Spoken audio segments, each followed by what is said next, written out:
সর্বপ্রথম আমাদেরকে তাওয়াফের নিয়ম সম্পর্কে জানতে হবে। জি জি। তো তাওয়াফে নিয়মের মধ্যে সর্বপ্রথম পুরুষদের কাজ হবে ইজতিবা করা। ইজতিবা বলতে কি বোঝায়? ইজতিবা হচ্ছে যে যেই চাদর পরিহিত অবস্থায় হাজি সাহেব থাকবেন, সেই চাদর এহরামের কাপড় ডান হাতের বগলের নিচ দিয়ে নিয়ে বাম কাঁধের উপর এভাবে রাখবে যেন ডান কাঁধ খোলা থাকে।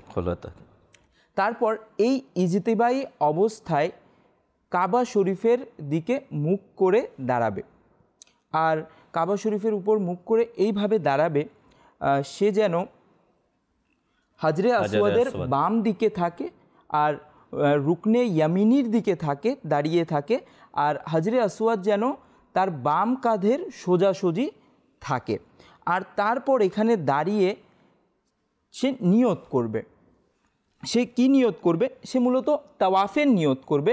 আর নিয়তে বলবে, আল্লাহুম্মা ইন্নি উরিদু তাওয়াফা বাইতিকাল হারাম ফায়াসসিরহু লি ওয়া তাকাব্বালহু মিন্নি।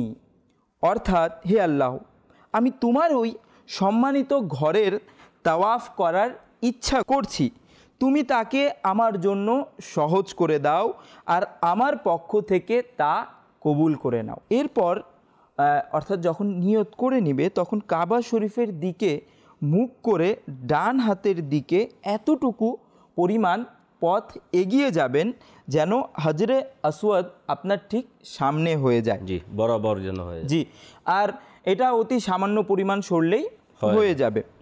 এখন আপনি হাজরে আসওয়াদের ঠিক ডানে এসে গেছেন।